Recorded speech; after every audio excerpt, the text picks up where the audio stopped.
Why, hello, everybody. It's Wes, Hank, and Andy. We are back. We are batch. We are batch. Can I say that? We're batch? Batch, yeah. Batch. Batch. Crazy. But not the new batch. Same batch. Same batch. Meet the new batch. Same as the old batch. But it's us. It's still us. It will always be us. And yeah, I'm excited to talk about this one. I'm very excited to talk about this one. It is the fan batch. This is our sixth episode, I think. We're chewing on episode 8, Bad Territory. But before we do any of that, we should probably have one of these things. Bad Star Wars jokes. It's more of a dad joke this week, I guess. Obi-Wan Kenobi and Luke Skywalker go out to dinner to a Chinese restaurant. About 10 minutes into the meal, Luke is still struggling with his chopsticks and dropping food all over the place. Ben snaps, "Use the forks, Luke." Mm-hmm. They do have those. I don't even think that was worth a rim shot to me. Sure it was. Wow. How's your Sunday going, everybody? Not bad. Yeah. Andy, good. You said you would just rewatch the episode before you came over. Before I came over. So you've got some stuff. You've got some stuff that maybe I didn't catch that we can talk about tonight, because as you were detailing me on it, I'm like, I don't know what you're talking about. Yeah, you know me looking at the floor. This may be the episode I've watched the fewest times out of any of the properties, and that's just because I had a busy week and that's fair. Some other things. So I've only seen it twice, and once of those again was today. So yeah, I'm a solid 2. Yeah. That includes my detailed analysis. So my second analysis, which my eyes hurt Beat afterwards. by beat. Yeah, exactly. Really happy to get into this one tonight. My God, latecomers tonight. That's all good. That's okay. Let's keep going anyway. I want to just touch on the title and sort of our first impressions. Do you want to talk about bad territory and how it pertains to the episode overall? I think they're just kind of like they're skirting where they really need to be avoiding. Like, you start asking questions about a certain something, it's going to perk up ears. As we find out later in the episode, there's like a gossip network across the galaxy, attracting unwanted attention. Yeah. Mm-hmm. Well, that's like one of our characters, referencing something that he had no or should have had no knowledge of. Okay. But the news still reached her. Rex's advice is kind of bad, actually. Like you've got to find out why. Find out what's going on. That puts you right in their crosshairs to turn and praise. Yeah. Right. Yeah, really. Stay on Pabu, where the Empire doesn't know it exists yet.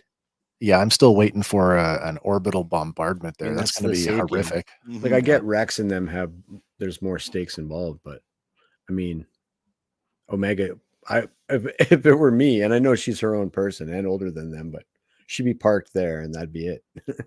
Learn how to, I don't know, do something other than put yourself in danger. Learn how to swim. Especially if she's super important, like Mad Max child or something. Yeah. You have to survive. Yeah, absolutely. She's the Furiosa of this whole thing. Mm.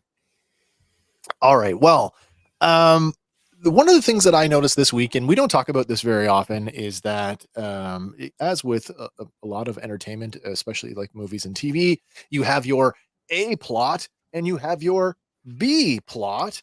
And this week's episode, they were so well delineated, and I really liked flipping back and forth the way they did.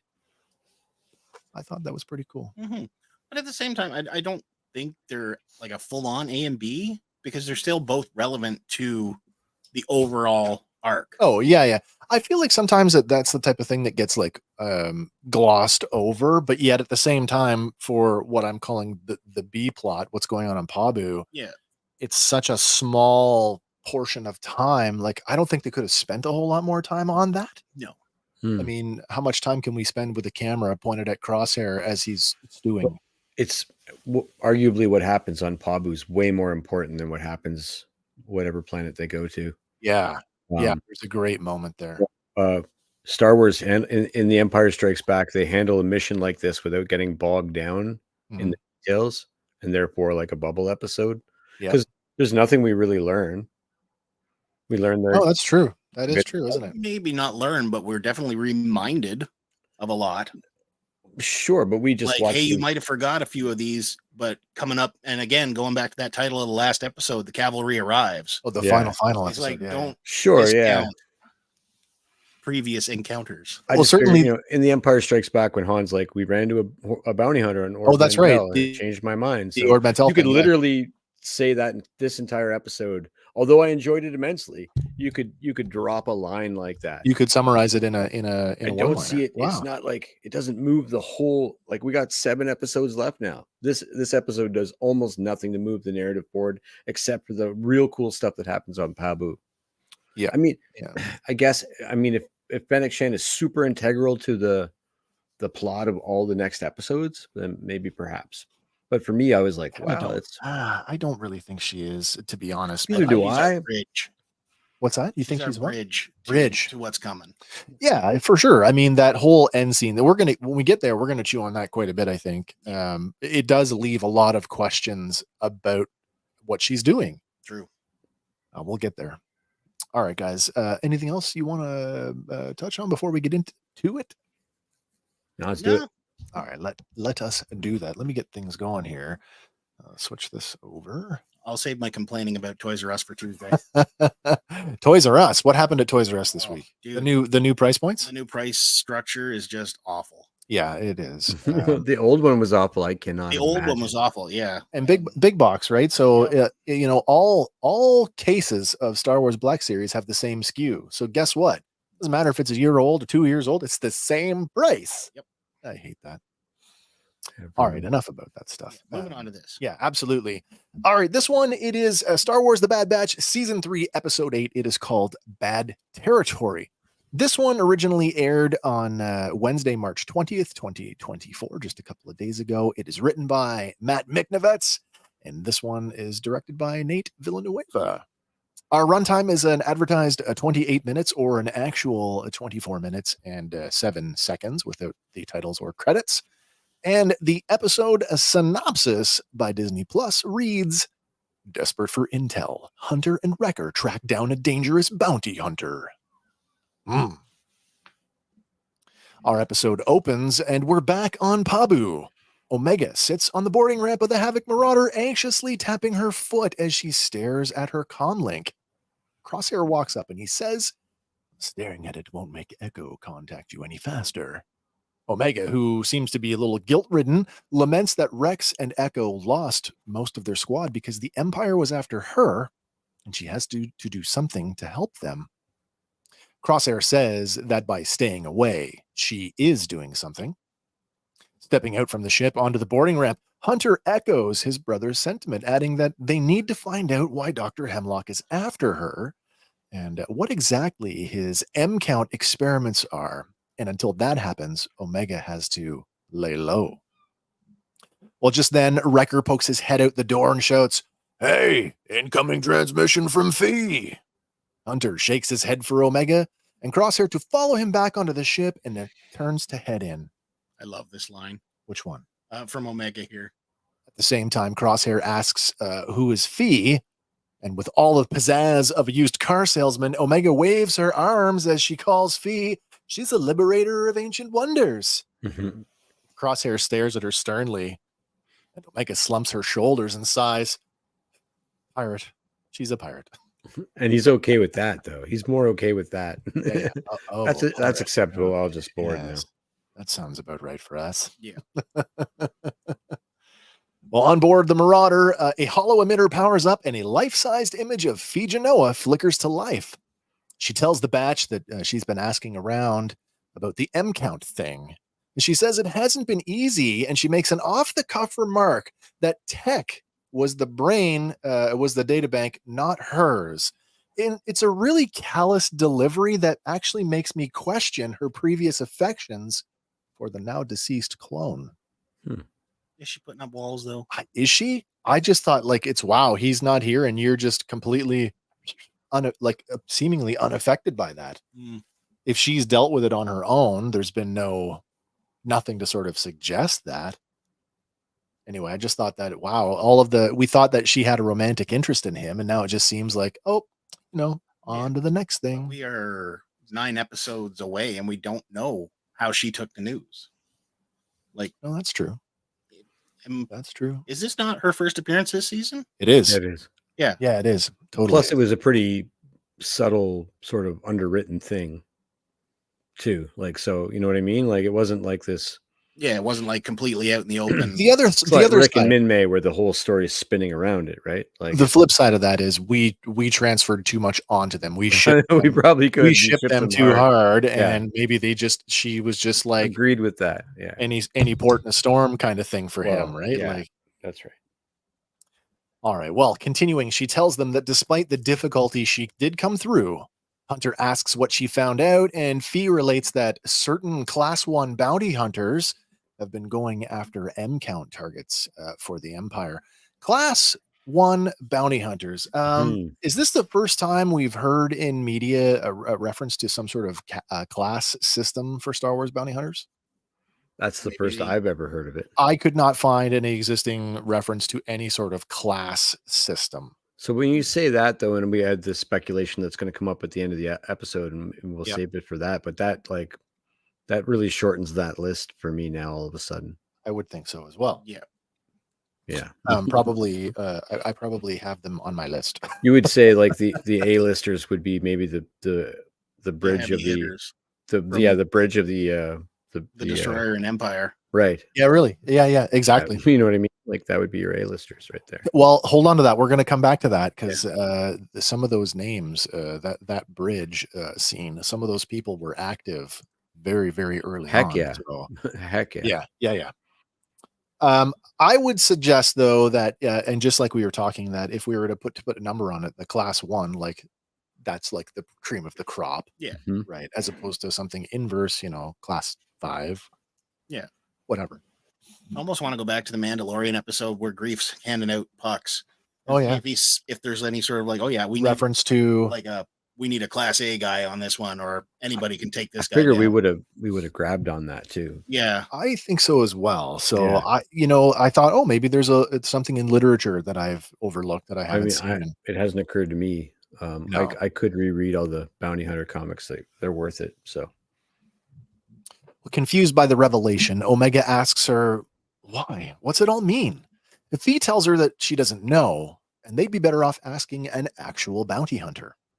Omega thinks that they should talk to Fennec Shand, because she was already hired once by the Kaminoans to abduct her, and Omega thinks that she might know something. Hunter calls Fennec dangerous. He also says that might be their only option. Fee thinks that she can track her down for them, but she warns them that Fennec isn't just going to hand over any information out of goodwill.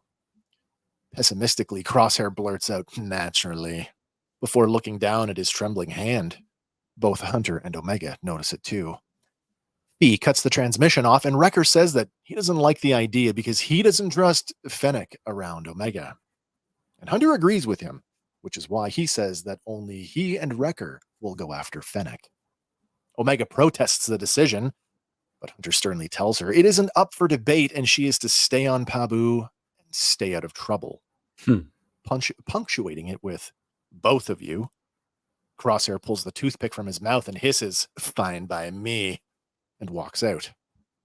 Omega lets out an indignant sigh as she scowls at the order, but then Hunter kneels down with a hand on her shoulder and very gingerly asks Omega to see if she can convince Crosshair to get his hand looked at, because ignoring it won't make it go away. It's a bit of a contrast. Okay, now that everybody's gone, I can be the dad for a minute. Yeah. Here's your side mission. Yeah, exactly. He's giving her a mission. That's right. Yeah. Yeah.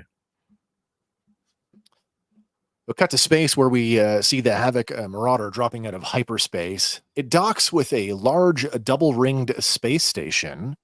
And according to the episode guide this week, the station orbits the planet Surya, Suria, Surya. It's new, yeah. Yeah, making its debut here for the first time. The station of the same name, Surya Station. It is replete with neon signage all over its exteriors, and the words scum and villainy immediately come to my mind. Mm-hmm.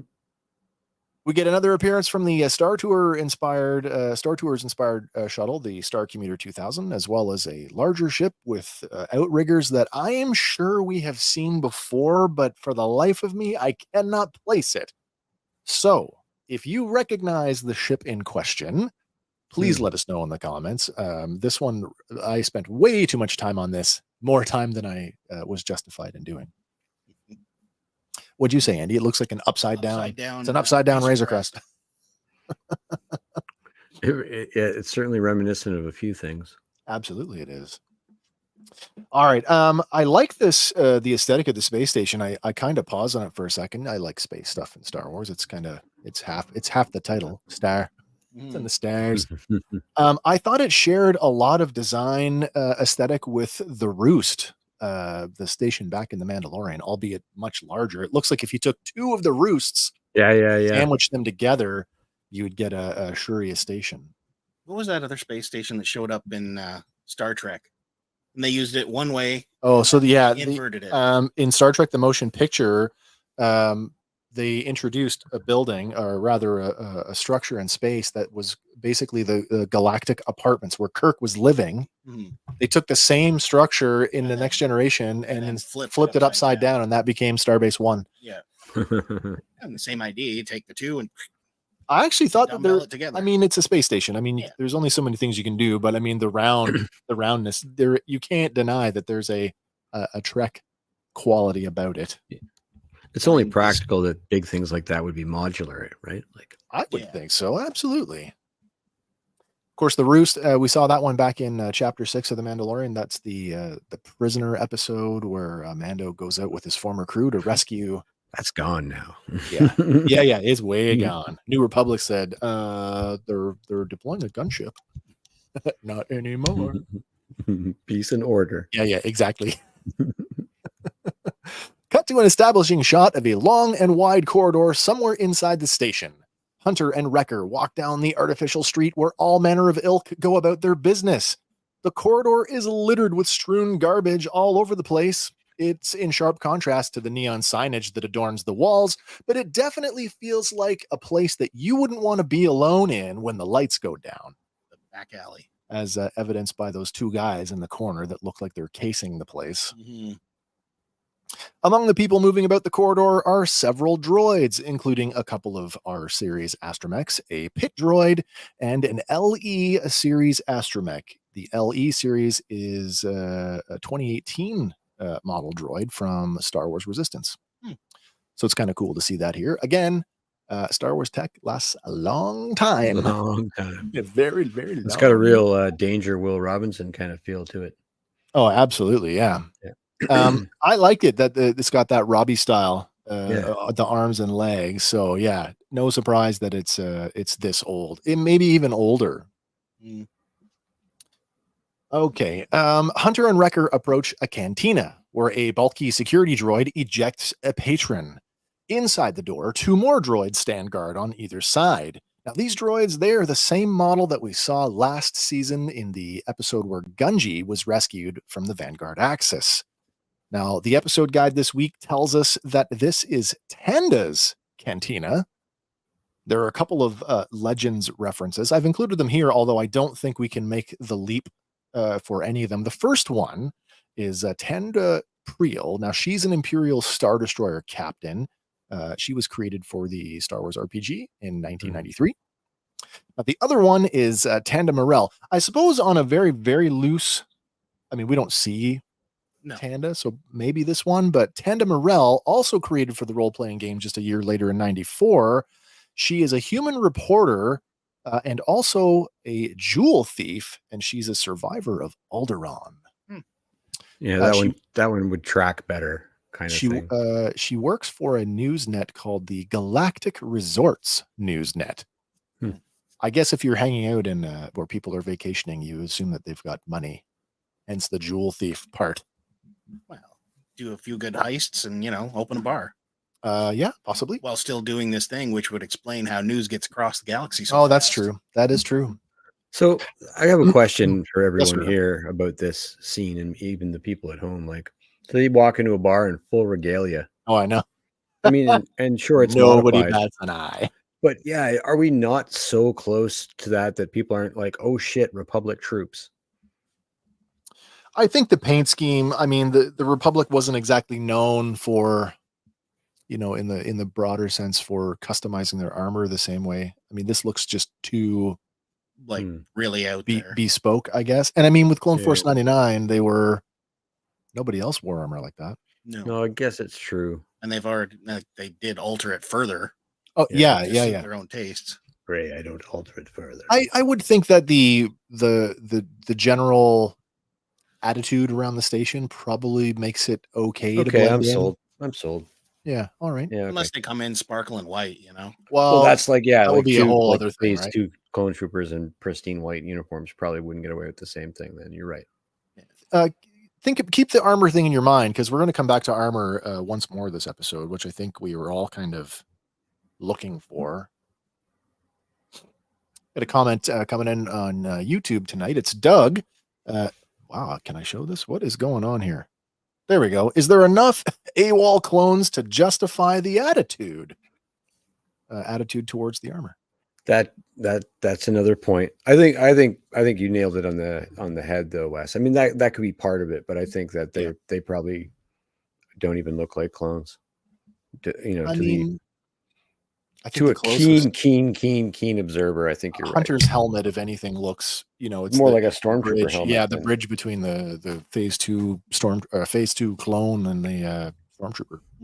Yeah, but there's probably some apathy that's grown, like I would think so. towards either side, right? Like, I would have to wonder though if all the other AWOL clones did they ditch their armor in an attempt to, well, certainly themselves. not the guy in AWOL, Obi-Wan. yeah. No, Oppo. Yeah. Oppo, yeah, he was holding on to it, sporting his colors, using it for sympathy. Spare some for a veteran. That's true. Well, music blares from within the cantina, and no one seems to take notice of the clones as they enter. Behind the bar, or rather on the bar, another pit droid, this one wearing a tall hat and goggles, runs up and down the bar, serving drinks to a variety of people. Now, the Aurebesh on the neon signage, it is backwards, but it does read, the orange bottle says thermal detonator. Presumably that is a brand of liquor. And the blue one that looks like the Millennium Falcon cockpit in hyperspace, that actually says, when you extrapolate it out, the Corellian Engineering Corp. Oh, that's a nice grab. But that's not a logo that I recognize from any other media, but it makes sense that they use that little cockpit motif. It's very Corellian style. That's like indicative of all the corporate sector, like the very much private so. security and things of that nature. The third neon sign, there's no writing there, but I mean it's obviously some kind of burger. I've heard other media reference. Well, at first I'm like, Nuna? I mean, it's the common thing, right? But then I've seen Wampa, I've seen Tauntaun. I've heard that it looks like a blurg between buns. Oh wow! And when you look at it, I'm like, it's a blurger. A blurger, yeah. I can kind of see that. Okay. I don't know. I mean, how big your bun has to be to have a blurger? It's a wrecker-sized meal. Yeah, really. Well, Hunter, sorry. Yeah, Hunter and Wrecker approach the bar, and after speaking to the pit droid, it points them both to where Fennec Shand sits speaking with a green Rhodian. And it sounds like the Rhodian is disputing the cost of a job. It's clear that he's not happy. The Aurebesh on the wall behind him actually reads the VIP lounge sale, the little word underneath. So I guess they're selling space to the VIP lounge. Yeah. Maybe, which I think is just that one booth. Hunter warns Wrecker to be careful with what they say to Fennec, because the less that she knows about what they're after, the better. I kind of felt this was a missed opportunity. In what sense? Could have been a young Greedo. Oh, We had young Greedo in the Phantom Menace. I mean, child. Yeah, I mean, it was, but yeah. This is like, what, 15 Uh, 15 years later or so, 16 years post He's Menace. the right. He's Yep. the right shade of Rhodian. It still could be Greedo. Yeah. It could be just headcanon Greedo. Definitely didn't say that it Closed wasn't. captioning or nothing. Yeah, didn't yeah. list No, it there as- was nothing that sort of tricked us or tripped me to that. By the way, there is stuff. I know I've said this before. I come back to the episode guide quite a bit, which did not get published on the day of the episode. They don't come out the same day. They come out either like the next day, like late in the day. But you are behooving, if you're looking at this thing, read the entire thing. Lots of info. Read the entire thing, because there was some things this week that, even though I had a clear image of it from the episode guide, that didn't tell me what it was, and I found the name of something in another section, no picture to go with it. And it's a very like, oh shit, that's an important detail. Wow, that's cool. So yeah, read the whole thing. There's a wealth, a little treasure trove of information in those. That's good news. Yeah. Well, as the clones make their way towards the booth, a fight breaks out between an Aqualish and a Pantoran as they fight over a bottle of liquor. The woman kicks the alien into a nearby table, and the Aqualish retaliates by drawing a blaster, but he's too slow because the Pantoran has already drawn down on him, and she gets off a shot first. As the Aqualish goes down, the pit droid bartender snatches the liquor bottle from her hand and then proceeds to club her with it, knocking her out cold. Definitely not subscribing to the 3 eyes. So if nobody noticed the two clones, the two carrying military grade weapons, like nobody even, like, at least in like Chalmers in A New Hope, like no blasters, no blasters. Right. There was nothing here. No. The music kept going. Everybody was like, that's cool. Yeah, they serve droids here too, right? So They do serve droids here. Yep. Yes. All right. Well, Hunter and Wrecker step over the unconscious Pantoran, and they approach the booth. The angry Rhodian tells them that they're in the middle of something, but Wrecker plainly tells him, not anymore. Leave. Fennec just watches as she sips her drink. The angry Rhodian gets up to leave, but Fennec orders him to sit back down, saying that she has no business with them. Placing both hands on the table and leaning down over them, Hunter sneers, "You do now."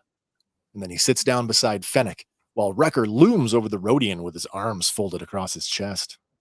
Fennec says that she remembers them saying that they ruined one of her scores. Grabbing the bottle on the table and refilling her cup, she says, "And how is Omega?" It's kind of it's almost like it's antagonistic, if you ask me, anyway. Yeah, it sure is. Hunter tells her they're here for information. Of course, Fennec says that's going to cost them. And then she tells the Rhodian to get out.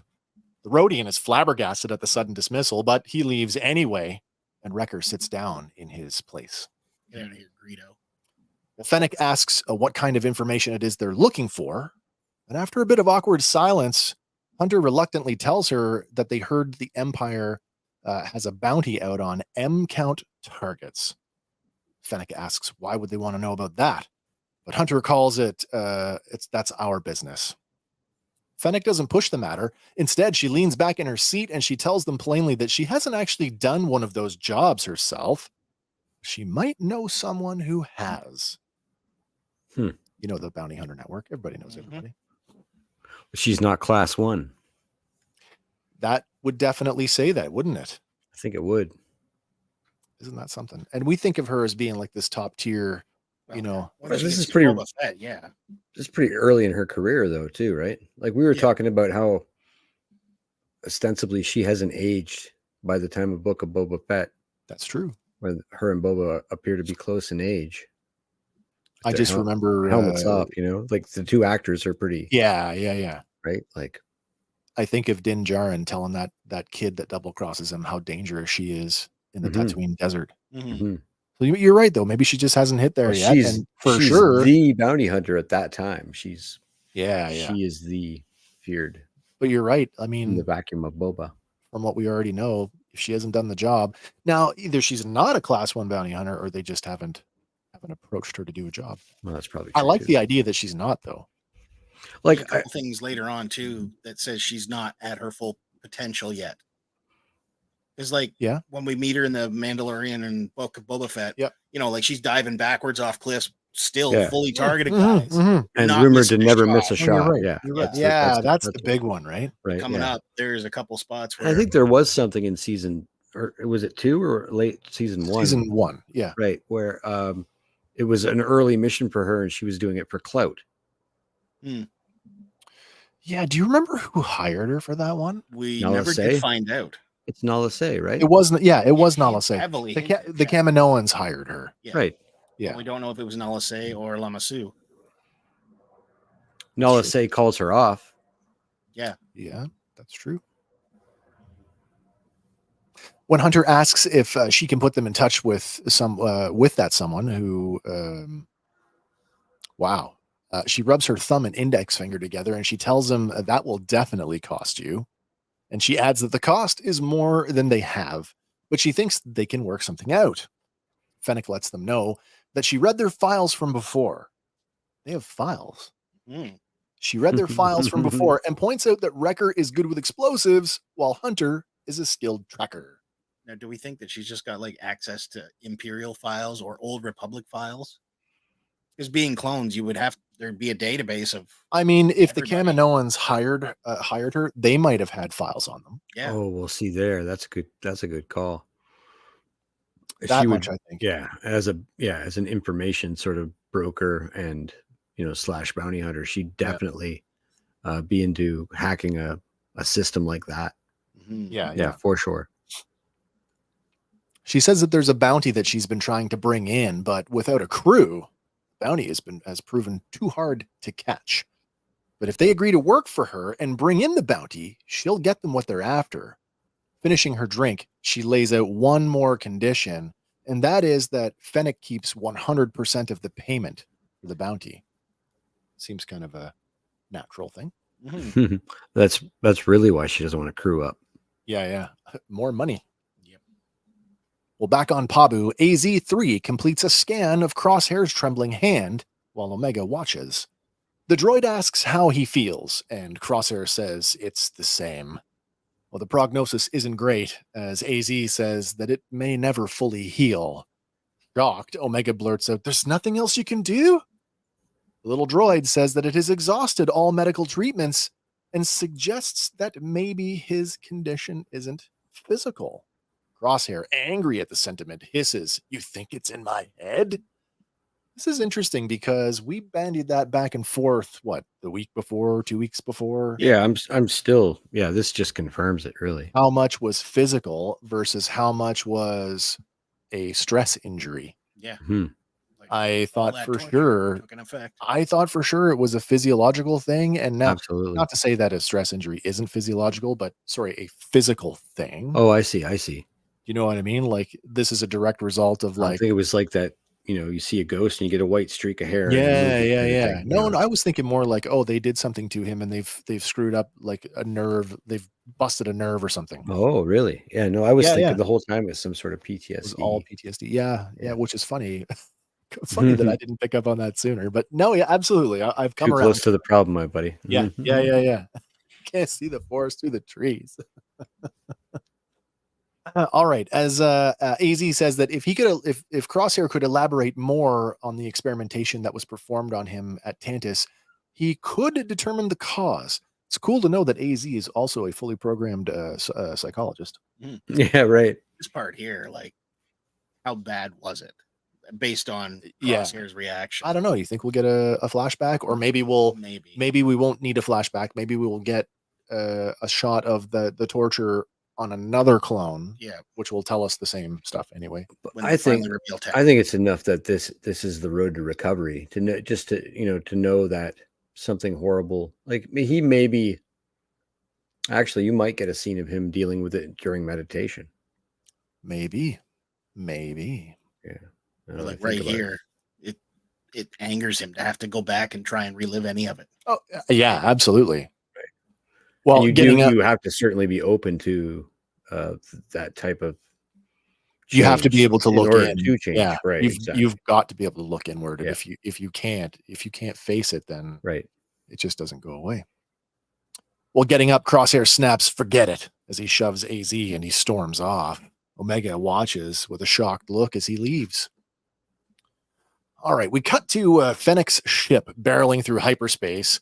Love And this ship. this is it. This is the little piece of info. The episode guide finally names the ship, and it's called the Outcast. We've never heard the name of this ship before. We still don't know anything about the class or the manufacturer, but I did think that it kind of bore some generalities with the Justifier. That's Cad Bane's ship, in the sense that it has that same sort of like boxy fuselage and that really Well, they all shop at Bounty Hunters R Us. industrial crane looking kind of cockpit structure. It's got a what do you call it? Oh my goodness! It reminds me of Hound's Tooth, really. Like Geonosian kind of. Oh, almost with that aesthetic. tail, the tail wing. Yeah, man. Tail fin. I totally see it now that you mentioned that. While Fennec flies the ship, Hunter and Wrecker are in the compartment just behind the cockpit. Wrecker is concerned that they're working for her when they don't even trust her.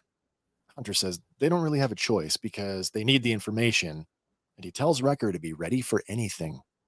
Just then, the cockpit door slides open, and Fennec is there.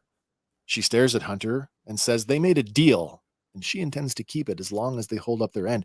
And I get the impression that she was monitoring them the whole time. Yeah, Which fully. totally makes sense, right? I mean, Yeah. you're the same thing with Din Djarin and the Mithril. Yeah. I'm Yeah. going to go use the vac tube. There's no secrets are. on your own ship, not when you're a bounty hunter. Yeah.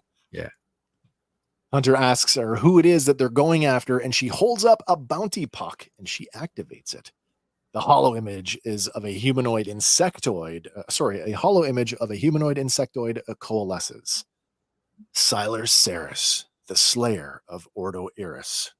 Fennec calls him Slippery, and when Wrecker asks what he did, she tells him that he got greedy and he took out a couple of Haxian Brood top bosses and then fled with a bunch of money.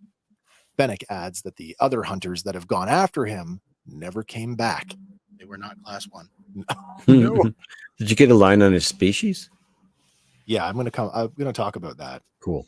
Because I'm a little bit taken back. Well, she says that Sylar knows the planet like the back of his claw. She doesn't say what planet, by the way, just the planet where they're going. But eventually, everyone's luck runs out. Kind of like that line. Then she returns to the cockpit, leaving Hunter and Wrecker to reflect on what lay ahead. Now, Sylar Ceres. This is a brand new unidentified alien species, which I immediately went, Really? he's Verpine. Yeah. He's absolutely Verpine. And the part that gets me when they say that it's not is that the Verpine, very clearly, 2-toed feet, three-clawed hands. This guy, 2-toed feet, 3-clawed hands. So I don't know. Looking at him, to me, like body-wise, he looks like the aliens from District 9. Oh, like the guys in the slums. Yeah. Yeah, I hear what you're saying. Definitely got a mantis thing going on. Yes. Which is why a lot of folks thought that he might be Ymiri Yeah. from A New Hope. Well, the Kinda where I was episode guide says while they are not Ymiri, they leave it vague and open enough to say that he might be an offshoot of that species. Oh, really? Or might be related. Doesn't say that it is, just that they might be related. Yeah, otherwise, new species. By the way, we're going to get to it a little bit later. You know how terrifying General Grievous was in the Tartakovsky Clone Wars? That's this guy. Yeah. This guy in this episode. He is a holy terror, and I feared watching the events transpire. And they kind of reinforce it right before they get to it too. So yeah, they do. Now let's talk about Ordo Iris for a second. That was an asteroid space station that served as a stronghold for the Haxian Brood. It was built on the remains of Polis Massa. Now you might remember Polis Massa because we've been there before. That's where Luke and Leia were born. Now, it is also saying that it's the stronghold for the Haxian Brood there. As for the Haxian Wicked. Brood, the Haxian Brood was a crime syndicate created for the video game Jedi Fallen Order, So good. consisting mainly, well, if you played the game, like I know you did, Hank, and I Oh did, man. you go through quite a lot of these guys. Mostly cybernetically enhanced bounty hunters and their companion bounty droids. Yep. So yeah, Polis Massa, cool little legacy location that we get to. We don't go there, but we get a reference to it anyway. Nice. Well, the Outcast drops out of hyperspace and it descends toward a yellow, hazy planet, landing at a station situated on pylons over a very murky body of water. I'm calling this one Space Louisiana. The episode guide this week actually tells us that the structure is actually a refinery, and the name of the planet is Velo. It has a V-E-E-L-O. Cloud City aesthetic, like the weather vane sticking out Yeah. kind of action. Yeah. Fennec dons a respirator, and she tells the clones to put their helmets on because the air on Velo will kill them, adding, "Don't go dying on me before the job is done." Well, then she and the clones exit the ship, where they're met by another pit droid with a data pad. These guys are all over the They place. are all over the place. Fennec tells the droid she needs a fast boat, and unlike the last time she was here, she wants one that won't capsize. Led by the pit droid, they use a lift to descend to the water level, where they are shown to a hydroskiff. The droid, wow. I didn't write that correctly. Anyway, the droid basically shows the pad to Fennec, who balks over the rental cost. And at which point, 10,000. yeah, something 10. Well, she didn't say 10,000. She said 10. I assume 10,000 because like it couldn't have been 10 credits. Yeah, right. Sure, here you go. It's a rental, maybe. It's like Pit U-Haul droids, yeah, exactly. daily. Pit droids being easily intimidated as they are, he punches a few keystrokes on the data pad and immediately lowers the price. And then Fennec hands it some credits before she and the clones board the skiff and rocket out onto the bayou.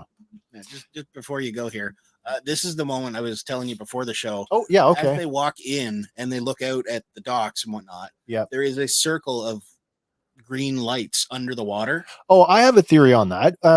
We're going to get to that here in a second. Okay. So first of all, as you were saying, Hank, the whole Cloud City thing. Sure. If the refinery does not look like the Tabana gas refinery concept art, then I don't know what it is. I think what you're looking at is probably related to extracting the swamp gases from the water. That could work. To process into whatever they're using it for, whether it's fuel or blaster. Because there's definitely ammunition, enough whatever. algae on the top to, Oh, yeah, because Yeah. when you see like a trail going, right? absolutely. So, So yeah, there we go. Nice nod to Cloud City. mm-hmm. And yeah, the other thing here, the hydroskiff, we get some cool concept art of the hydroskiff this week, and I thought it looked like a cross between a traditional airboat and a Chinese sampan with the giant tiller bar hanging out the back end. And then it has the foils like the It has the a last, single, the Last yeah, Jedi. yes, yeah. whatever Well, they're and it called. is a hydrofoil because when they leave here on the wider part Yeah, of the they're river, up on their little- it lifts out. Yeah. Which is kind of cool. As they move deeper into the Velo Bayou, the foliage gets thicker and the river narrows to just a few meters wider than the boat itself. Fennec instructs Hunter to keep his eyes open because Siler has a safe house somewhere up the river, and she wants him to find it.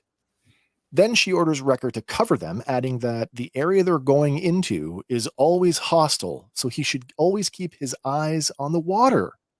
When he asks why, Fennec doesn't give a direct answer.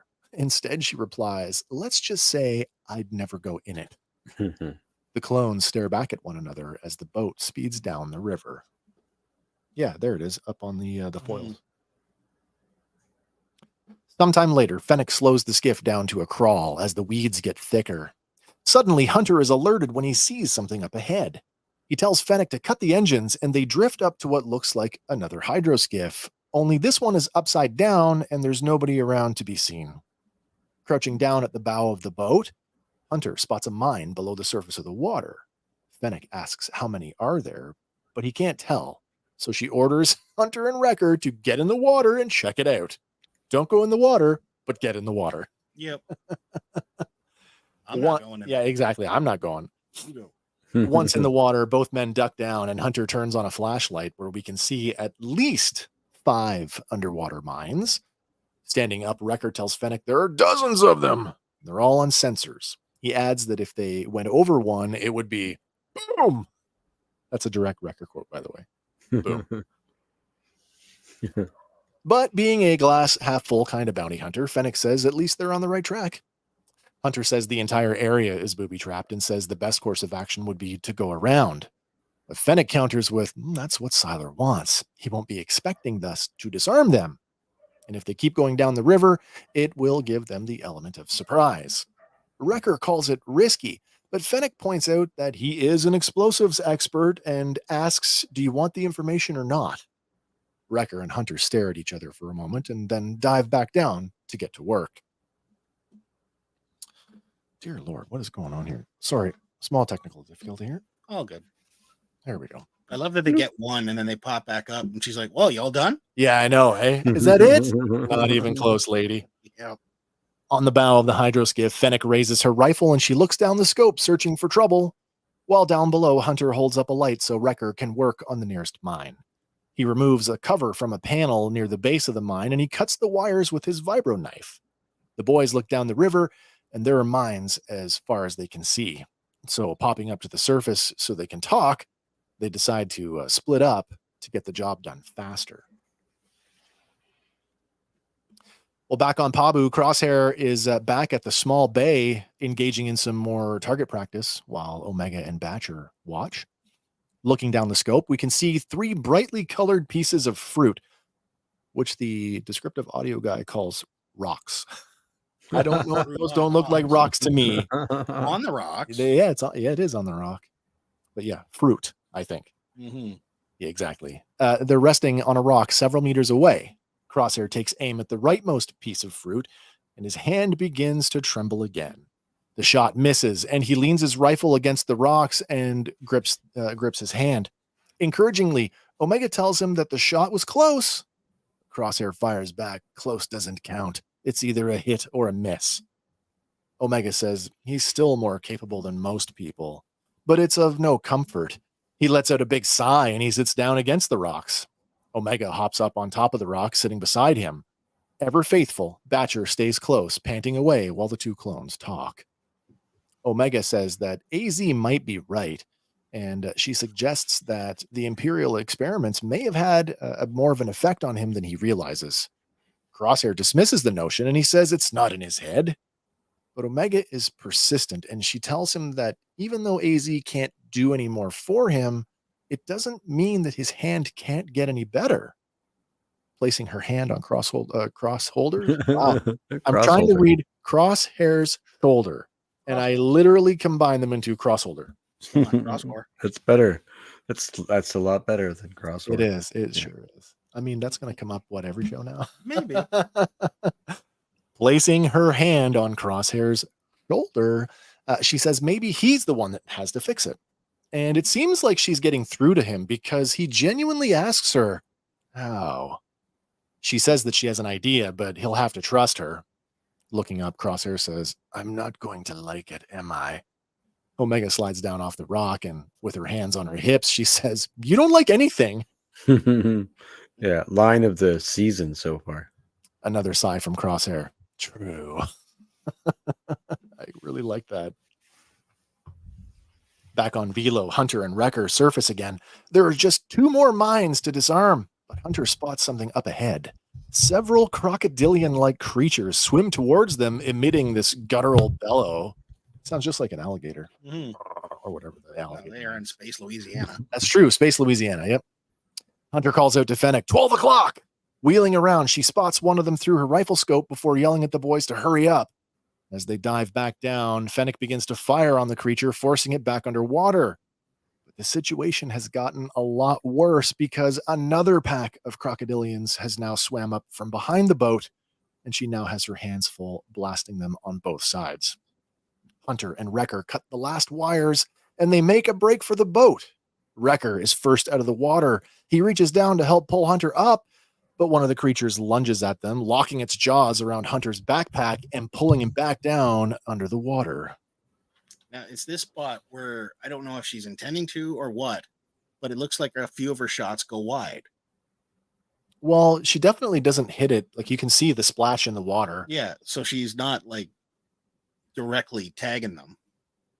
No, that's true. So again, going back that this is early on in her career. That is true. That is true. Yeah. And I mean, there's a cool shot from her coming up here in a few seconds at extreme close range. That is like, oh yeah, you would have felt that one, but not this one. Yeah. I thought for sure one of them was going to clip a mine. Oh yeah, that would totally make sense. And there's a whole lot more of them than I realized. We just don't see them all at one time. Our crocodilian this week, we get some cool concept artwork. It's called a grizzard or a grizzard. Grizzard. Sure. Yeah, I don't know. Gray lizard. They have a Disney Peter Pan quality to them in this, like that weird bulbous nose. You know, the big crocodile. Yeah. With the clock. You're right. No, you're right. I got that.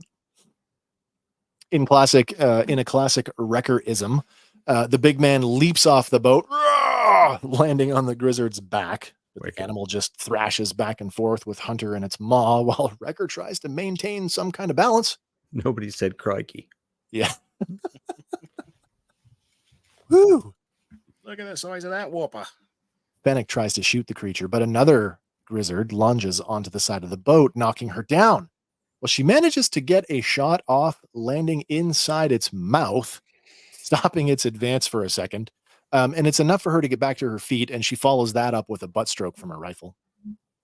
Meanwhile, Wrecker pummels the grizzard with both hands. And when you remember that this is the same guy that flipped a cloned gunship and fought a baby Rancor, it's no surprise that the creature lets go of Hunter. Another grizzard slinks towards Wrecker, but he picks up the first one and he body slams it into the second. So good. Hunter hops aboard the skiff and helps Wrecker up while Fennec grabs the tiller bar and guns it, giving yet another grizzard a face full of thruster. Kind of like that. Well, the boat rockets down the river and everyone takes a breath for a second. But then the boat is rocked by another grizzard that manages to leap onto the bow, knocking Wrecker down. Now he catches its jaws in his hands, and he starts to wrestle with it. Wrecker goes for his vibro knife, but the grizzard shakes its head, knocking the knife clear, and Hunter clear to the side. But Wrecker is able to kick the creature off, and he gets back to his feet, and he punches it in the snout. But a second grizzard has now managed to haul itself up on the side of the boat, lunging at Hunter. In a Mel Gibson, Martin Riggs kind of moment, Hunter dives to the side, firing both pistols, and 6 quick shots fill its face, driving it back over the edge into the river.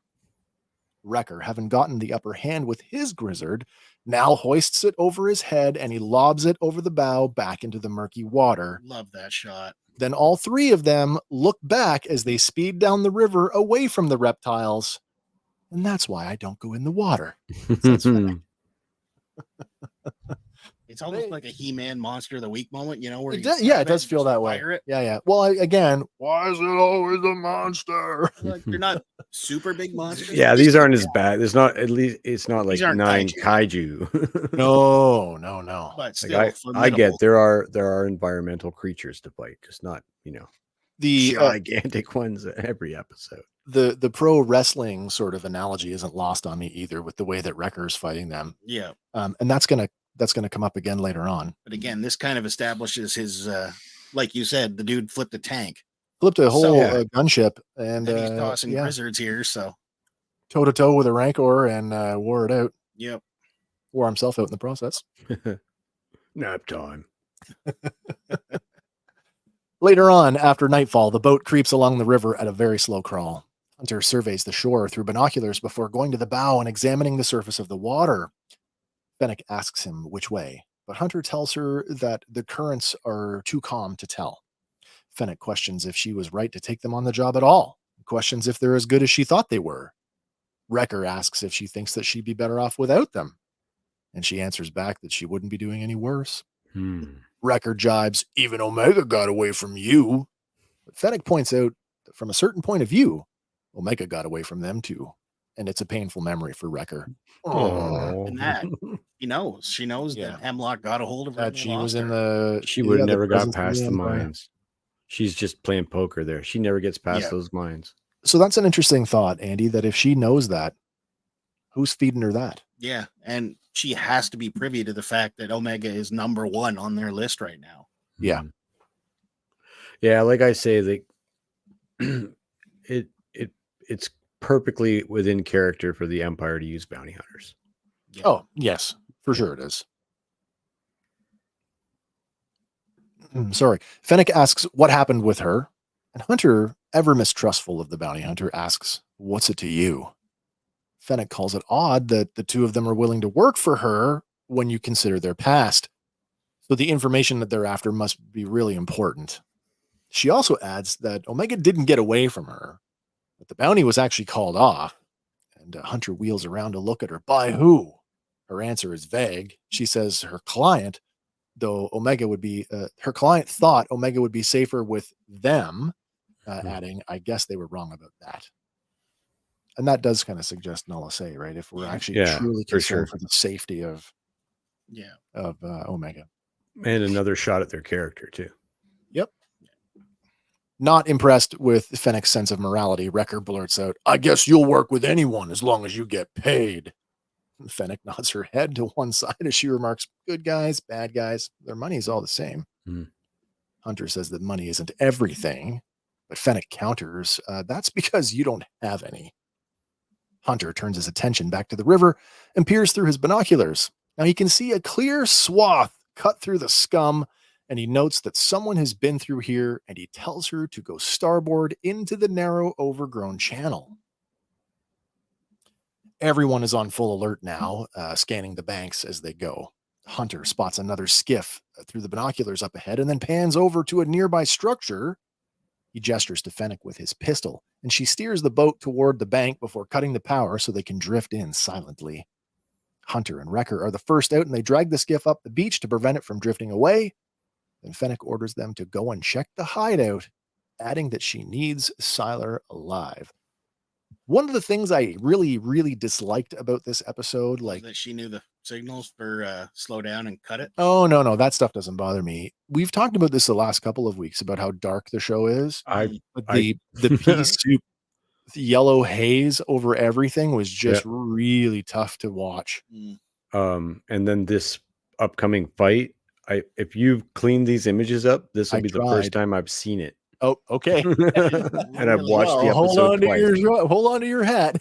Like all I saw was blurs. I wanted to take photographs of my TV to show you guys because I wasn't sure if there was something wrong with my TV. It's not you. It is not you. I guarantee. This was the darkest episode by far yet, and the one that I did myself was crazy dark. I mean, not as a whole. Most of it is very bright, and the poppy stuff is perfect. Even these scenes before they go lights out for the fight. But I really couldn't see a thing. It's so hard. All right. They're first out of the boat. They drag it up. They need Siler alive. When Wrecker asks Fennec what she'll be doing, she tells him matter-of-factly that she's the lookout.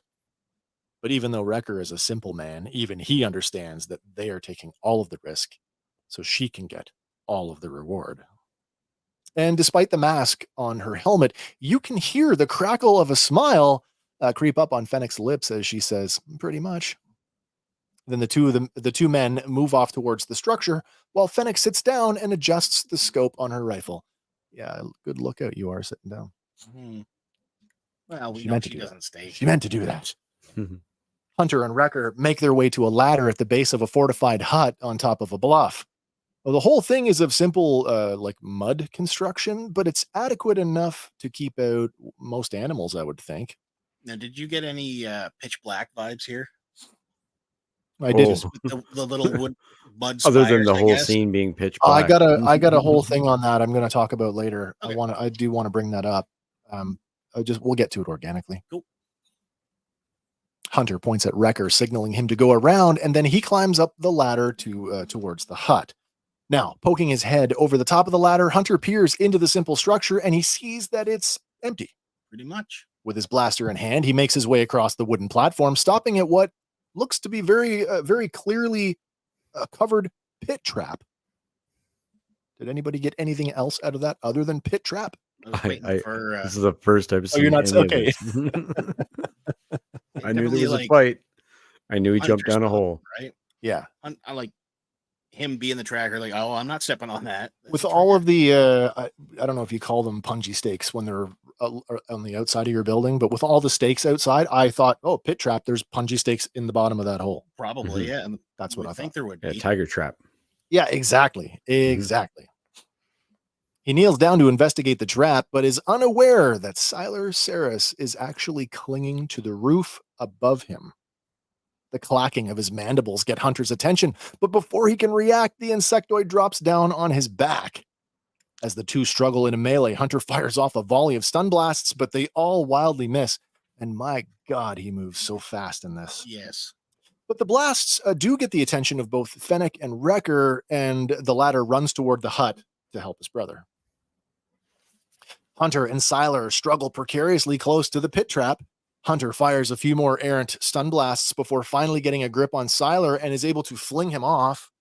Well, the insectoid rolls with the fall and is immediately back on his feet, screeching at Hunter. Switching tactics, Hunter lunges forward and delivers a series of lefts and rights, swinging like a seasoned boxer. Siler meeting him in kind, and the two trade a few blows. But then Siler rolls past Hunter and with incredible speed scuttles around on all fours behind Hunter, kicks him in the chin, and knocking him clear off his feet. As Hunter lay there on his back, Siler pounces on top of him, and with both chitinous claws around Hunter's neck, Siler proceeds to choke the life out of him. But then Wrecker is there and hits him like a linebacker sacking a quarterback, knocking Siler clear to the other side of the small room. It does little to stop him, though, as once again, Siler lands on his feet and then dashes into a shadowy corner. Wrecker, now with his rifle in hand, cautiously moves towards Siler, but the insectoid has moved around a mud column and pounces on Wrecker from behind. Wrecker manages to get off a stun blast, but just like Hunter, it misses. Siler, fighting like some kind of crazed dervish, plants both feet into Wrecker's chest and with a swift roll, vaults Wrecker upside down into the ceiling before gravity takes over, depositing the big man on the floor on his head. With both clones temporarily out of commission, Siler seizes the opportunity to make a break for it. Pulling at a couple of the sticks over the pit trap, the entire thing collapses. Turns out that's not a pit trap at all, but rather a concealed escape tunnel, which he proceeds to fling himself down into. Wrecker, now back on his feet, looks down the hole before radioing Fennec to say that Siler has gone underground. Confused, she repeats, underground? Wrecker yells back, "You heard me!" And it's so loud it squelches her earpiece. Yeah. Then Fennec leaves the boat and heads ashore. Having made his way through the tunnel and is now outside, Siler makes a run for the dock and his skiff. Leaping onto the operator's seat, he thumbs the control in the tiller bar, but the engine just sputters and then conks out completely. Looking down at the deck, he spots a panel with two neatly clipped wires hanging out of it, and he knows the boat is useless. Suddenly, Siler is caught off guard by the sound of Fennec's voice. "You think I'd let you get away from me again?" And she levels a blaster pistol at him. Siler gets up from his seat and laughs at her as he says her name. Fennec. But Fennec isn't toiling with him, and she lands a stun blast squarely in his chest. The blast doesn't drop him. Siler vaults into the air, drop kicking the gun from Fennec's hand, and then hits her with a massive backhand, sending her flying back several feet towards the water, if not in the water. You hear a I splash. thought she went in the water. Oh, yeah. what there was? Okay. You do hear a splash. With his means of escape sabotaged, Siler vaults onto a large stalagmite-looking protrusion in the ground.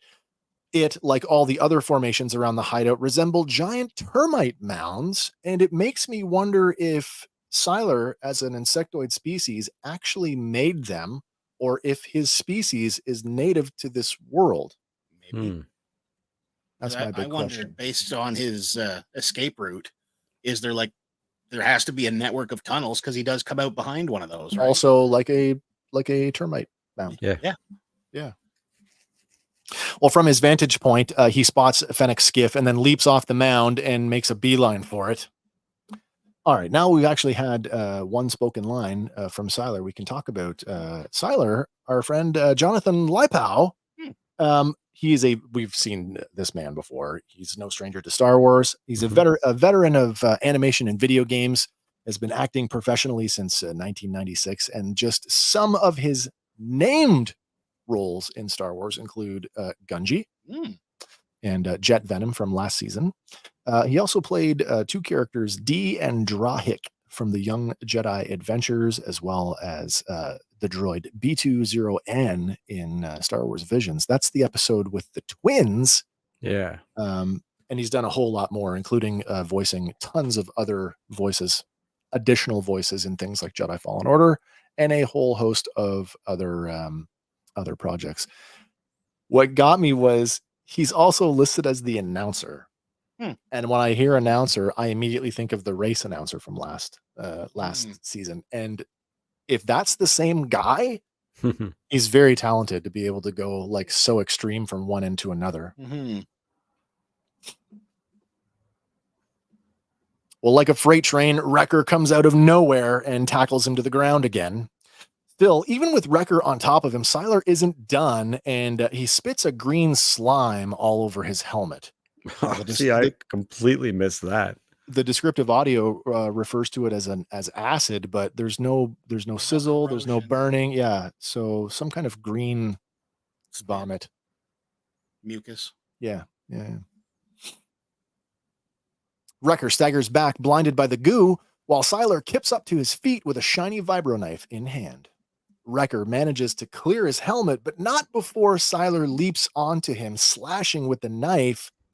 And it's not clear if he's kind of bobbing and weaving. Like, it almost looks like he gets like a glancing blow off the helmet. But Wrecker is definitely weaving around them. Now, did he steal this knife out of Wrecker's leg holster? It's so fast. I don't know. Because earlier on in the episode, when they're sitting at the booth, you do see it visibly stuck there when they're on his boot. Well, it's his leg, his boot knife. Yeah. That's not a knife. It's a knife. Knifey spoony. Yeah. Wrecker manages to clear his helmet, but not before Siler leaps onto him, slashing with a knife. Wrecker manages to fend off the attack and even gets a hold of the knife arm and throws Siler off. But Siler closes again, slashing wildly, while Wrecker steps back, dodging the blade. And when he spots an opening, Wrecker grabs the insectoid and lays him out in a belly-to-belly suplex. He's a pro wrestler, I'm telling you. It's wicked. He's got the moves. But this insectoid just won't stop, and he pushes himself back to his feet for yet another attack. And then Hunter is there behind a rock and lands a stun blast into Siler's back, causing him to drop the knife. Siler wheels to face Hunter, but is met with a face full of stun blasts at point-blank range, and then one from Wrecker. Staggered, he tries to flee, but now Fennec has joined them, and she drops him with yet a third stun blast, finally rendering him unconscious. They went to the house. 4 total, right? Yeah, for like 4 or 5. Yeah. Make sure he's down. Oh, yeah. Well, as the three of them stand over Silas, Wrecker tells Fennec, "You were right to bring us." She tells him, "I'm always right," before ordering him to grab Silas so they can get out of here. With Silas slung over Wrecker's shoulder like a sack of potatoes, the three of them head out. On Pabu, at the bay where Crosshair was doing his target practice, both he and Omega sit cross-legged on top of one of the large rocks while Badger sleeps beside them. Omega's eyes are closed and her hands rest on her legs, palms up with her fingers loosely extended. In contrast, Crosshair is agitated, his eyes wide open, and his hands are grasping his knees. He looks at Omega. "What are we doing?" Without opening her eyes, Omega says, "It's meditation." Then, opening her eyes, she says, "It should help him heal, and not just his hand, but his mind as well." Skeptically, he says, "I doubt that," as he balls up his trembling hand into a fist. But Omega places her hand over his, and she gently opens it, placing it palm up just like hers. Centering herself, she tells Crosshair to adjust his position and breathe before taking a deep cleansing breath herself. Excuse me. Crosshair watches with interest before asking, "Where did you learn this?" And he's bewildered to find out that she learned it from her friend Gunji and the other Wookiees that she met on Kashyyyk. Omega takes another cleansing breath and says, "You've missed a lot." Crosshair says, "I know." Then Omega instructs him to close his eyes and focus, which he does. And the two of them sit there in the warm glow of the Pabu sunset. This is a real, I mean, the stanza from Star Wars would be, "When last we met, I was but the learner. Mhm. Now I am the master." Yeah. But look, Yeah, it is a perfect. serious student becomes the master moment here for Omega. But like even the lighting, like she is so borderline Jedi wise person at this point. Wise Right. beyond her Yeah. years, for sure. Yeah. Yeah, All I don't right. think the M count thing is, I think you're going to find out some things here coming up. Yeah. Possibly. Yeah. Possibly. All right. I wanted to, I asked you guys to remember we were talking about the armor thing. Mm-hmm. I just want to point out that the evolution of Crosshair's armor has begun. Hmm. The outer shoulder pauldrons are gone, as well as that over the shoulder thing. It could just be a one-off until they go on a mission. Maybe he'll wear it all again, but it sort Yeah. of is in line with what the guys did, Yeah. stripping off sort of the heavier pieces. Paint lines look thicker. The color's not there, but the paint lines Well, look thicker. the image on the left is actually a Hot Toys action figure because Oh, it was the okay. best. It was the Okay. best shot I could get. It's a pretty good shot. I debated taking a picture of my Black Series one, but like, oh, this will work. This is better. There you go. All right, back at Shuria Station, Fennec docks the Outcast next to the Havoc Marauder. Both Hunter and Wrecker debark, but Fennec stays at the top of the boarding ramp, leaning against the bulkhead. "Nice doing business with you," she says. Hunter levels a finger at her. "Hold on. You promised us information."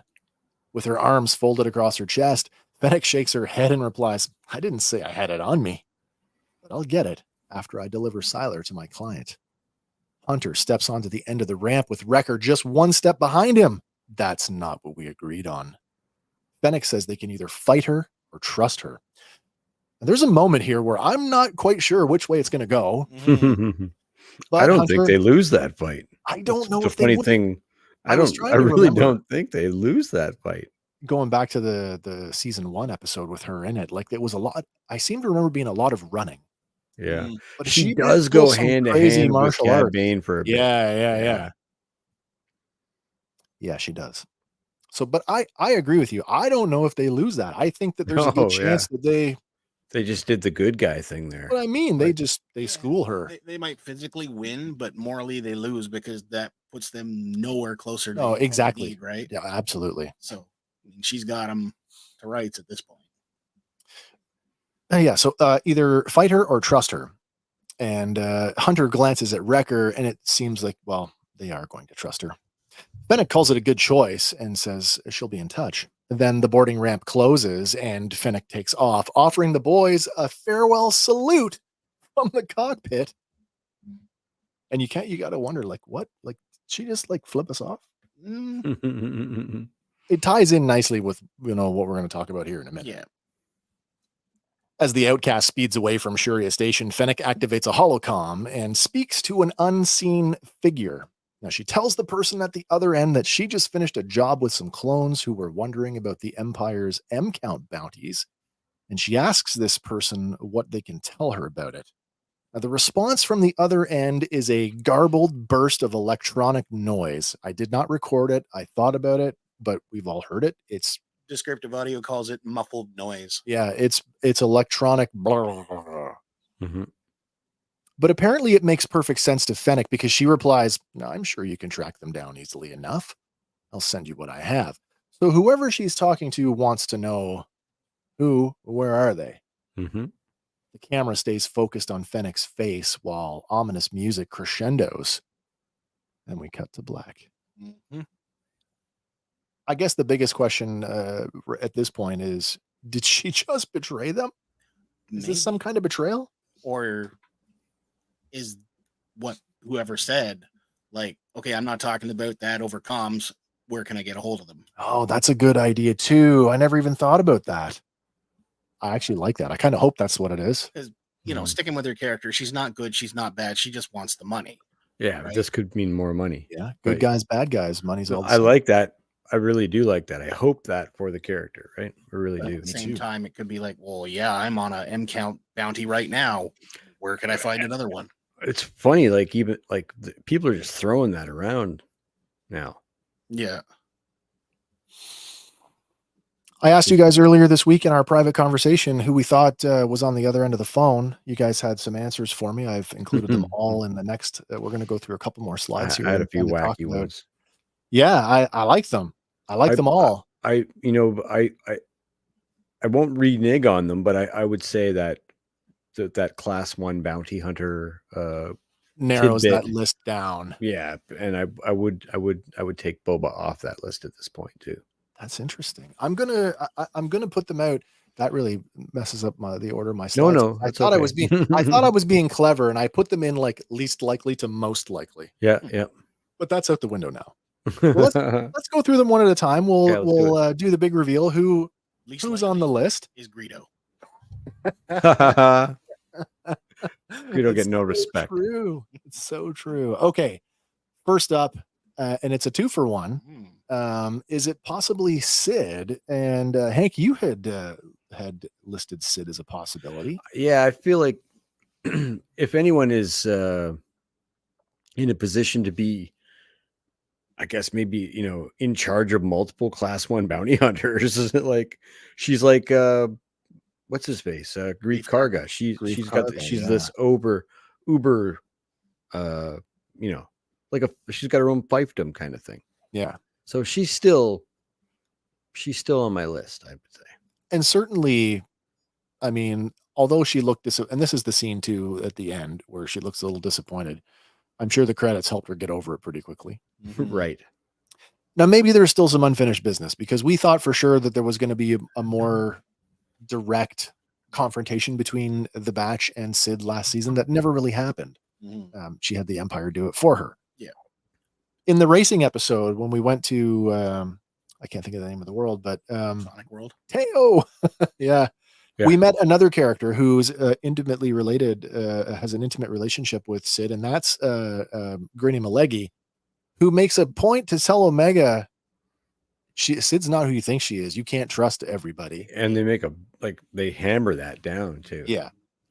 So, I mean, is this, an old thread that was left dangling that he comes back and this is in fact some kind of betrayal and that he gets drawn back into it, or they both get drawn back into it? I mean, in terms of Here Comes the Cavalry, a nice surprise would be to see Sid as part of that cavalry. On So the maybe, cavalry. in light of Yes. what like Andy had just said, maybe I can't talk about that on the air, but she's perfect for that kind of. She fits the bill in terms of a lot of those. She checks a lot of the boxes.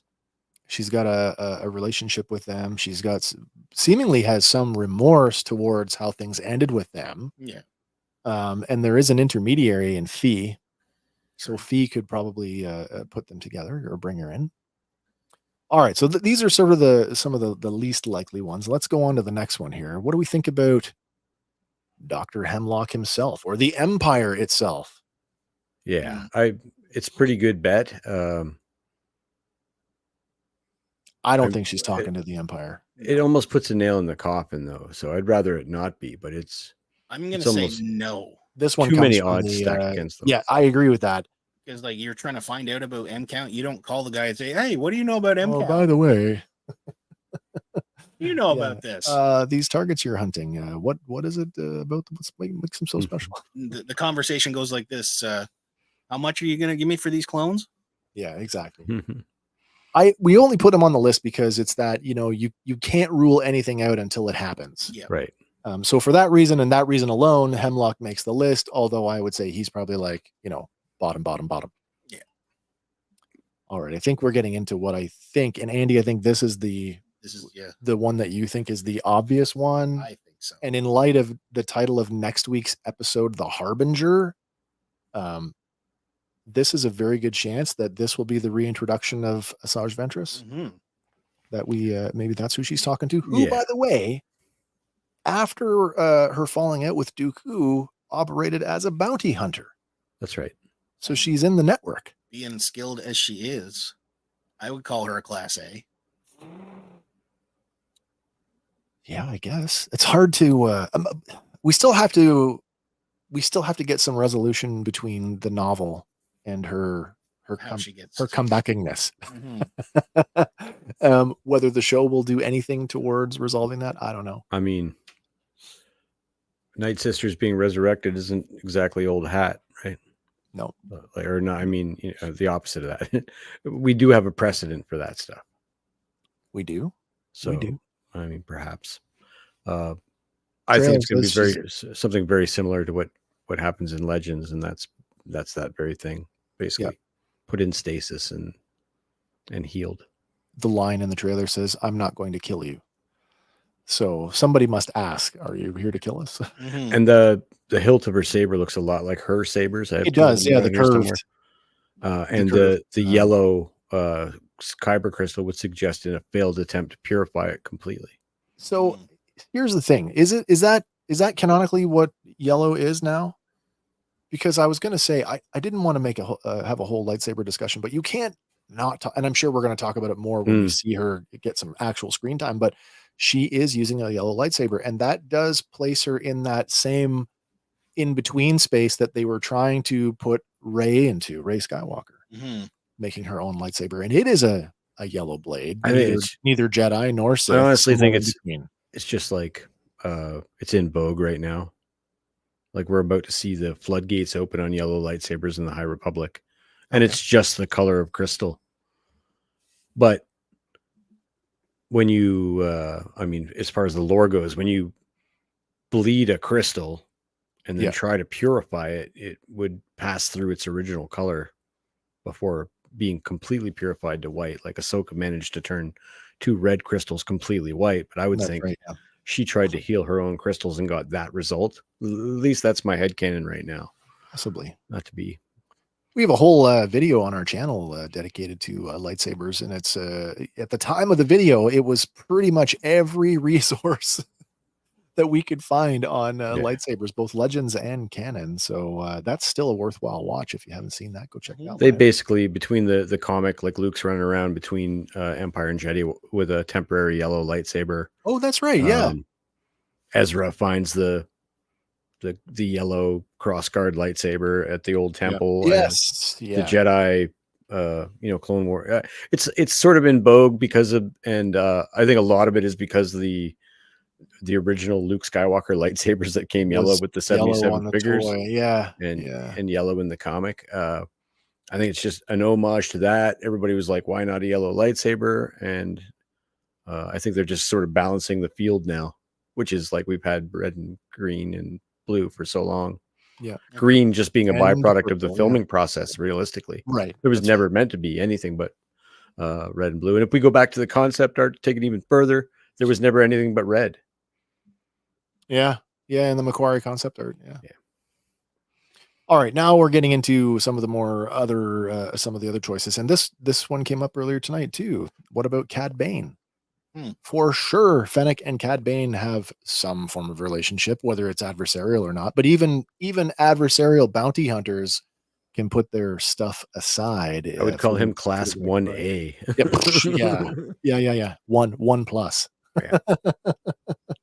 But at the same time, her referencing, you guys would still come work for me, even though our history. Yep. And that same history directly involves him. Yep. So is she more of a grudge holder? I don't know. Certainly by the time we get to the Book of Boba Fett, she's okay to... See, there's a few things that kind of skew these thoughts too. Like, like he would definitely acquire her services after she goes toe to toe with him. Like for money, she would be an ally. But she also says, I can't go after X because I don't have a crew. Yeah. Yeah. So I mean, she needs the. So maybe not Cad Bane, because if she can contact someone she could crew up with, I mean, maybe it's less money at the end of the day. Who knows? All right. Well, I don't think it's Cad Bane, but it would be sweet to see him again. I agree. I've been hoping to see him at some point in the course of Star Wars animation since our last sighting of him. Which brings me to the last one, and I think I've chosen some appropriate artwork for this. I did include the young Boba Fett, and I tried so hard to get a shot of him in armor in the Clone Wars style, but it's all previs and it just looks It awesome. is all previs, yeah. But we do have a shot of Daniel Logan, young Boba Fett actor Daniel Logan, age appropriate for the character in the Boba armor, and that looks fantastic. It does, yeah. This shot of young Boba comes from what, season 5, I think, season 5, where he's Jailbreak, running his own crew. Oh, that's right. After the outbreak. Yeah, he's Yeah, running a which crew. happens off camera. And that crew includes, you remember this? We're talking about the scene on the Star Destroyer in Empire Strikes Back. Mhm. That crew at the time includes both Bosk and Dengar. Mm-hmm. Now, the reason, and I'm not going to lie, I immediately went to him before any thought of any of those other ones. So did I. It wasn't until I talked to you guys. I'm like, anybody else on the phone? The garbled, the electronic noise. I mean, I know it's supposed to keep us in suspense, but I mean, if you go back to that episode and look at the crew that he worked with, C-21 High Singer, the bounty hunting droid, also spoke in a electronic kind of garble. That's right. It doesn't sound the same. Again, if I'd recorded both of them, I'd play them for you. But that alone made me like, oh, Boba's had worked with droids before. I mean, this is a really good bet. And the more I think about it, she doesn't even have to be talking to a Class A bounty hunter. If we're getting hung up on that, that could be the thing that keeps us from getting the answer. We wanted, since they were like, I'm the other original clone of Jango. Yeah. We've wanted Boba we Fett have. so bad since Yeah. like episode 2, season 1. So there would be a good bet here that we knew these worlds would collide in some way. It would only make sense that they would. Leaving that dangling participle would suck, I would think. So perhaps this is it. It could very well be just a random bounty hunter droid. Like, what if it's like something like IG-88 or something? It could, I mean, Do you know what I mean? Like, it could just be nobody. True. Either way, we're going to find out. I don't think they're going to throw an opportunity like that away on a nobody, though. Din Djarin, when does he start operating? He's got to be. Well, you'd be operating for his covenant at this point, right? Like we talked about this season being somewhere 18 BBY, which puts Boba right around 14, same age as Ahsoka. Yeah. When does the Night of 1,000 Tears take place, though? After Endor. After Endor? I feel like it was after. I feel it's after before Endor. Jakku and after Endor. Yeah. Because I thought he was rescued out of that. Boba? No. Din Djarin. Well, we don't know that he's on Mandalore when that happens. They never placed that. We don't know where that is. Yeah. It's just a Death Watch guy swoops in and picks him up. Yeah. You're a foundling now. Yeah. Who knows? Anyway, that is the short list that we came up with of who we thought might be on the other end of the phone with Fennec. I don't know if you guys out there have any other thoughts on the idea, on the notion. Would love to hear them. Mm-hmm. Next week, the Harbinger. Do we think she is the Harbinger? The one who foretells of something? Well, like I said last week, the spoilers that were released before we saw even one episode was that, well, the first 8 episodes don't have her. So there's a good bet that she shows up in episode 9. The title works. That's true. Jedi and Sith are prone to visions. Yeah, so that's true. I know something about those clones. Give me their number. I mean, who better to foretell of something than someone who's been dead and came back? Yeah, who's been to the other side. One of Lauren's favorite Star Wars characters, and she's not the biggest Bad Batch fan. She humors me. She'll participate, etc. She's great. Sure. But, she's literally watching this season because of this, like chomping at the bit at this season because of this. And I'm sure there's other fans that are that too. So if we're going to get any, I don't know, story elements with her, it's probably going to have to be a multiple episode arc. I don't think she's just going to pop up for 30 seconds. No. Well, the following week is another double drop. Right. So maybe then. Yeah, this is it. We're halfway through the season and the stakes are, I think, about to ratchet up a little bit. They have to. We can't be doing these flavor of the week. Yeah. Yeah. Like Mission of the not Week was like great. the episode was solid. It was really it was solid when you thought I maybe did. there might be I 5 or liked it. 10 episodes. I liked it. It satisfied on the action front. That fight with Siler again, Hank. If you rewatch it and sort of turn the black level up on your TV, not just the brightness, up the black level, you'll be able to see a little bit more. Yeah, part of it is watching things during the day in my apartment. A lot of that stuff gets washed out. Right. It's like an evening watch. Gotcha.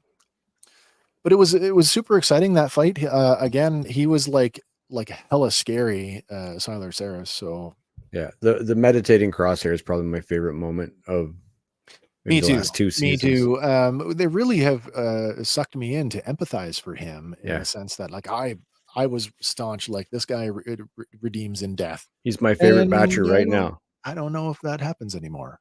Yeah. Never lost faith in him. At least one of us didn't. I did. Omega didn't. That's true. Well, guys, any more you want to touch on before we wrap it up for tonight? We do have breaking news. Breaking news. Shout out to Team Canada for winning the gold in curling. Oh, really? Yeah, apparently they just won, All right. beating out Switzerland. Crazy. That's awesome. Hard, hurry hard. For all the non-curling fans out there. All right. Well, that's it for us this week, everybody. Thanks for tuning in. Thanks for hanging out with us. Always a pleasure to have you along. Thanks to Doug, who participated in the chat tonight. Thank you for always being there and asking these thought-provoking questions like you always do. Mm-hmm. Nice to have you along. Oh, I got one little housekeeping point that I want to talk about before we go. This is more of an internal thing, but I did make a social media post this week. And I think I may have talked about this on the show once before, but we are now in the waning days of there's some major changes coming to the way that Meta being the owners, the parent company of Facebook, the way that they do business. And so they are about to remove all third-party access from Facebook groups. Now, that means that in order for us to continue streaming into our Facebook group. Remember, we don't stream on Facebook directly. We use a third-party host. We use StreamYard. We will lose our access to the Facebook group. I did put up a post explaining all of what's happening and what's going on, and sort of talked about sort of the numbers between our Facebook page and our Facebook page and our Facebook group. I want to know from you guys, if you haven't already looked at that, please go and have a read of that. Is there value in leaving the Facebook group open if we can no longer stream into it? For those of you who watch the show on Facebook, you can still catch it on our Facebook page. That's not going to change. That's not affected. If you haven't liked and followed the page, you will need to do that. Or, as I have said many times in the past, come on over to YouTube, like and subscribe to the channel, and you'll hit the bell notification to never miss a show. It costs nothing and it helps out a ton. I'm leaving that post up until the first week of April, I think, or third week of April. When the deadline. When things, yeah. So we'll leave it up till that week. If we get 0 responses on that, which it's sitting at right now, that pretty much tells the tale. And just to forewarn, the Facebook group may dissolve. It may just go away because nobody uses it but us. And that's not a bad thing. It's not a bad thing because it's an amorphous sort of thing we do, right? Yeah, so right. Change with the times. Like really, like realistically, YouTube is getting a new life in terms of social media with YouTube Shorts. A lot of people are jumping to YouTube as a way of I think YouTube is still the biggest platform for content creators. Mm-hmm. Oh, TikTok is pretty crazy, but they're about to get their nuts clipped. Hammered. They're about to get their nuts clipped. Yeah. If that thing passes in the US and it's banned, so crazy. Where are we? I don't know. I mean, everybody with a TikTok account is just going to get a VPN and tell that they're somewhere else. I mean, there's one of the biggest content creators is a Canadian girl. I don't remember her name, but she literally moved to the States because you can't monetize TikTok in Canada. And I mean, there are kids out there making tons of money. And I don't know. I just feel it's very Orwellian. It's you see that also in breaking news. Was it Friday? Apple is being sued by the American government for monopoly, and it's like, well, you're okay with the CIA owned Google being the monopoly, but it was someone else's a threat to your, so that, I mean, sorry, I'm getting off the rails, but it's That's funny. horrible. As I It's sit horrible. here streaming on my Mac, as I hold my Google Pixel phone. Right. Well, and I mean, they Apparently talk my to each other loyalties well are enough, split. right? Yeah, You should have seen the secretary of whatever going, my "Oh, loyalties are split. Apple is evil." I'm like, wow, you guys really did. I've never drink owned an the iPhone. Google I Kool-Aid. just, I mean, I've only ever owned an Android. Before, let me be clear on that. I went to Android when BlackBerry was like swirling the drain. Otherwise, if I had BlackBerry had a Blackberries forever. me too. I probably Yeah. had 4 or 5 of them. Yeah. And I they had were a 10, great. which was the first generation of the true smartphone with the touch screen, and Yeah. before I Yeah. jumped to iPhones. Yeah. Anyway, that's Sorry. we're getting off the rails here again. That's stuff we can talk about on Tuesday. And on that note, we'll be back on Tuesday night. At least Andy and I will be at 6 o'clock Eastern time for Random Fandom Tuesday. It's our weekly show where we talk about sort of entertainment and pop culture headlines from the previous 7 days since we last talked. And as always, there's always some big news items that drop either the night of the show or the following day. And this week is no different. Yep. So do come and hang out with us on Tuesday if you've got the time. If not, we'll see you back here next Sunday, same batch time, same batch channel. channel. Woohoo. And as always, everybody, whatever your thing is, remember, fan on. And for Fandom Power, my name is Wes. I'm Andy. And I'm Hank. We will see you on the next one. And bye for now. Play the video, man. Where is it? He's right there. There it is. Bye, everybody.